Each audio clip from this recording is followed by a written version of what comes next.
Okay, so I'm going to go through some of the ecological processes that help inform a permaculture design, and there's three of them. There's zonation, there's succession, and there's stratification. So I'll go through each one and just describe what those ecological processes are and how they can help inform what we do in a permaculture design. So the first one is zonation. So each of them is a way of dividing the biological living things within an ecosystem. So they're a way of dividing them either by the area they occupy within that ecosystem, the heights that they occupy, or the changes that occur over time.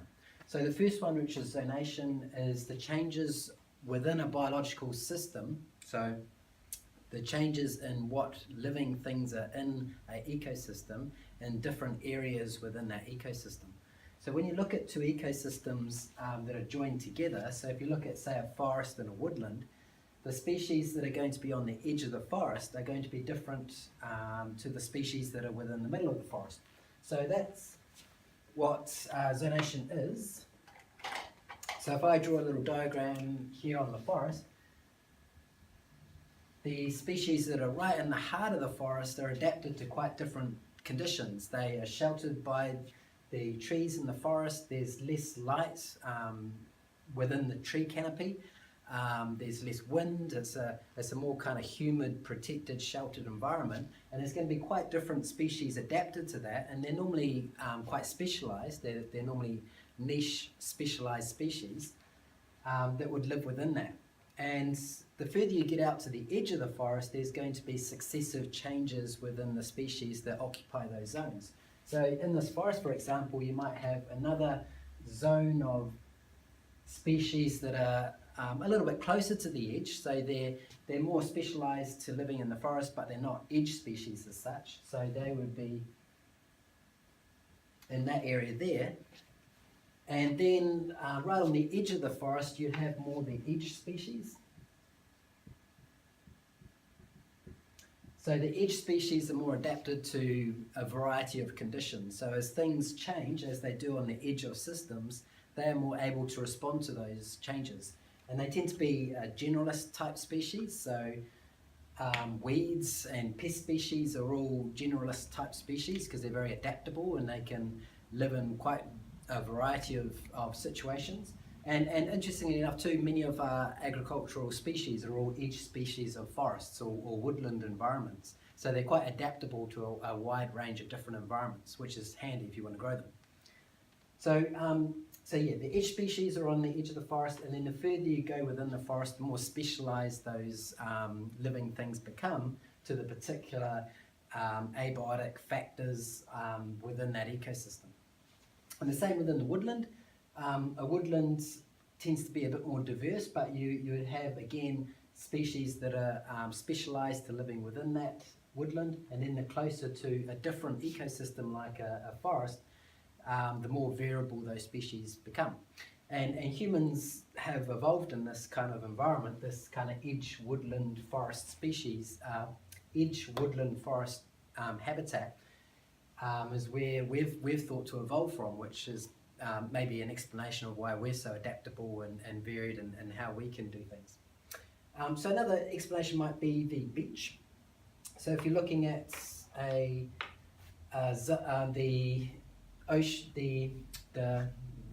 rock pool habitat that's on the edge of the ocean between the beach, again you can make different zones in here because you're going to get different species that are exposed when it's low tide on the edge of the beach to those that are continuously submerged in water or adapted to living in rocky environments or even deeper as the ocean gets deeper. So again, you can have changes in the species that occupy these different zones depending on their proximity to the beach or how deep within the ocean they get. So that's the first pattern, that's zonation. That's a way of organising living things within an ecosystem by the area they occupy. And when two systems are in close proximity, the species that occupy the location between the two areas will be the edge species, and they'll be different to the ones that are deeper within it. Stratification is another way that biological systems organize themselves, and this one is a pattern depending on the heights in which they occupy.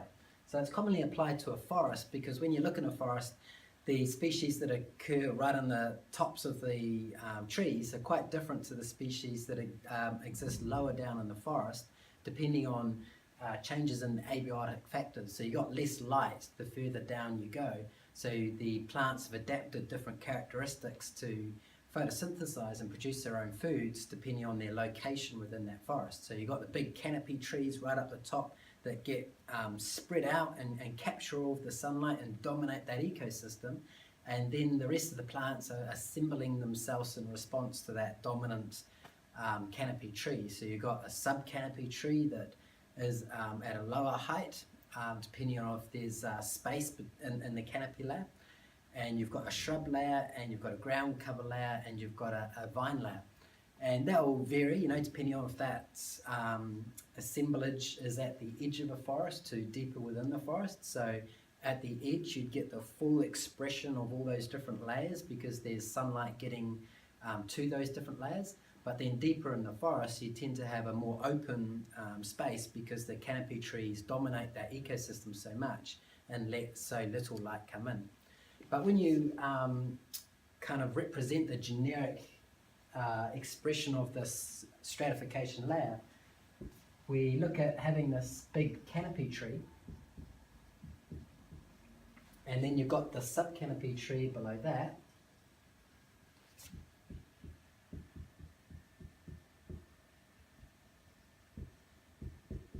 and then you've got a shrub layer, which is a lower height again, and then the ground cover, which is it could be underneath the trees in the sub-canopy or on the edge beyond the shrub layer. So this is ground cover. So what this pattern represents in ecology is just a way of looking at the biological systems and categorizing them by height, and it's just a way that we can make sense of some of the diversity that's within those biological systems. And the application of this to the permaculture design is that if we want to create a system where we're making most productivity from a particular area, we can replicate our design and our composition of species based on this multi-layered canopy.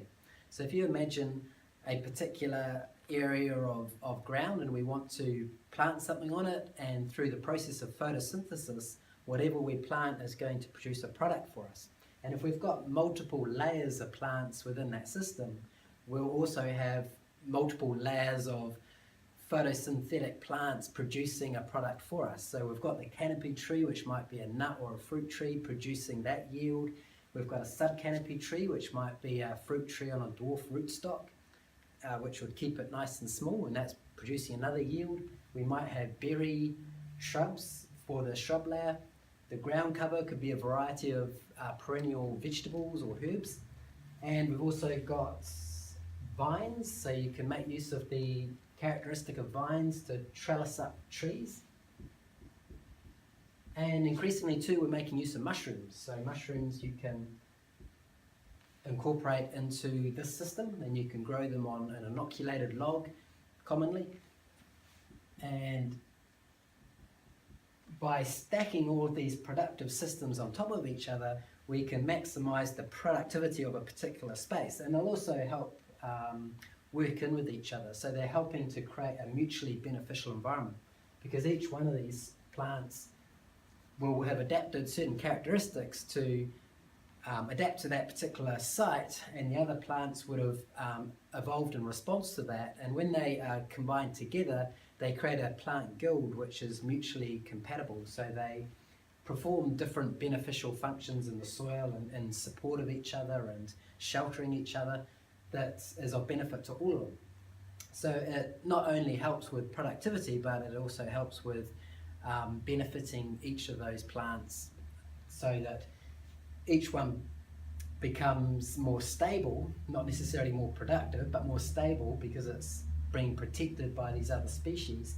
And also you've got more variety in your production, so you've got a greater diversity in your yield. So that's how we can make use of stratification to enhance and diversify our agricultural production systems used in a permaculture design. Okay, the final ecological process I want to have a look at is succession. So succession is when you get a change in the biological composition of an ecosystem over time.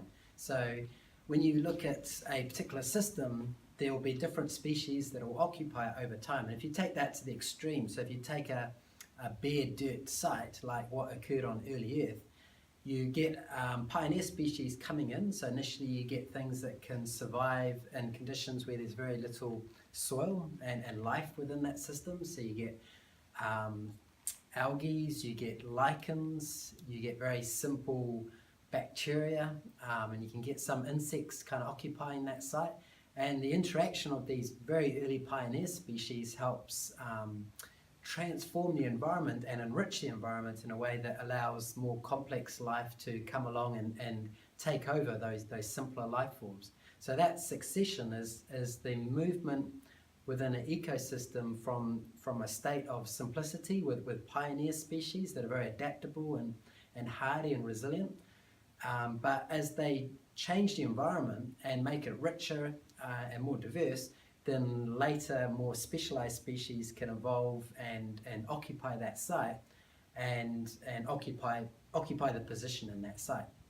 So the general application of that is in a forest. So when we clear away our own forests and we plant our agricultural systems, you see the expression of pioneer species, which are like weeds, occupy those sites, and they're helping to stabilize the soil and heal the landscape in a way that will allow that forest to regrow itself within that site. So, so if you have a look at within a forest system, you generally have a quite defined progression of species that occupy that site. So you've got your weeds generally, and they can be ones with big tap roots or fine net roots, and the deep tap-rooted plants are there to draw up the minerals and nutrients from the soil, and when it's been disturbed they might be in quite short supply, so they've adapted the ability to survive in that site by tapping the nutrients from deeper down within the subsoil. And then you've got the hair net weed type species that are trying to stabilize the soil that is left there, and the combination of those two, as well as nitrogen fixating plants and small kind of resilient shrubs, helps stabilize and diversify that system. And then as that system matures, you move more towards the forest edge species that are like edge species that are more adaptable to diverse conditions. So a lot of our agricultural species come from that, which are like woodland type species. And as that system's matured, the soil biology builds up, there's more fungi in that soil, then you get the trees starting to occupy that site and the development of that forest as it matures. So that's the kind of predictable pattern of succession. In our agricultural systems, it's a really interesting pattern to make use of, because we've taken those agricultural systems quite back as far as successional stages go to a grass system, which is very an early successional stage system. So if we look at that system, we can predict that it's going to change in certain ways over time, as weeds and shrubs and then trees will start to occupy that site.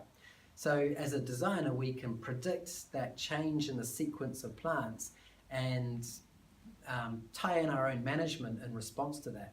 So we might want to keep the system as a grassland, woodland type system, and with the knowledge that it's going to change towards more of a forest system, we will then want to manage put in place procedures that will manage that succession. So we need to be able to graze back or mow back the plants that will otherwise take over that system.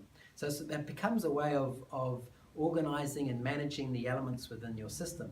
So if you've got a planting of nut trees or fruit trees within your pasture system, and you want to hold back that system in a mixed successional stage, you can prune back those trees and feed them to your livestock, or mulch it and return it to the trees. If you want to maintain the grass in between those plantings, which would otherwise be occupied by weeds and shrubs and things, you can bring in those grazers to graze back those pioneer species and return it to a grass system. So you want to be aware of how the system's going to be changing in nature, and then match your management to that progression. There's a couple of other interesting things I was thinking of. So there's two kind of contexts to succession that are kind of interesting. One is within a particular ecosystem, so that how that particular ecosystem is changing over time, but also in the larger context of life on Earth. If you kind of think about how life systems have changed on Earth over time, you get a similar change in biological systems. So if you look at a particular ecosystem, you get simple, pioneer, really resilient systems, species coming in and making it more diverse and stable and fertile for greater diversity and abundance of species to occupy that ecosystem. But if you look at biological life on Earth, you get this similar pattern emerging. So right back on the early stages of Earth, you got very resilient, adaptable species starting to gain a foothold on biological systems on Earth. And as they improved the conditions and life started to stabilize the living systems that were on Earth, you get a greater diversity and abundance of life happening. And in this continuum, you get a constant series of disturbances. So these disturbances help bring back ecosystems to an earlier successional stage. And it's happening all the time. You're always getting this kind of flux of ecosystems moving towards a state of stability, and then some disturbance like a big storm or a flood or a drought happens, and it moves it back another way, and then the biological systems build up again and start to move it towards maturity, and then you get another disturbance again. And it's this constant flux within biological systems that is largely responsible for the continual evolution of those systems. Because if they just stayed in a state of stability, they wouldn't change. Well, they change very slowly, and they wouldn't change much at all. So it's when you did get big disturbances to life on Earth, like big asteroids hitting at the time of the dinosaurs, or big changes in ocean currents, or big volcanic eruptions, all of these big worldwide climatic events had a very big impact on life on Earth, and they radically changed the course of evolution. So if it wasn't for so when the meteorite hits Earth and wiped out the dinosaurs, for example, if that didn't happen, the evolution on Earth would have taken a very different direction. So the removal of dinosaurs opened up an opportunity for birds and mammals to evolve and diversify and take up all their different roles, which ultimately led to the evolution of us. So it's interesting to think about how the management of the complexity of ecological systems helps manage that diversity and abundance of those systems. And if we consider our own role within those systems, what role do we occupy? Because every species has its particular niche or its particular speciality. So it's kind of interesting to think about, with humans, what niche do we fulfill in the broader context of life on Earth, as far as how we manage systems and change them. And ultimately, all species improve their systems to some extent and tie in with the other life systems on Earth to create a state of more stability and more complex life on Earth. So it's a way of kind of recognizing our role and our creativity and our intelligence and matching it in with our own role, and looking at what kind of role we can play on Earth and how can we help stabilize and diversify and enrich the life on Earth. And that's kind of ultimately maybe the role we can occupy on Earth.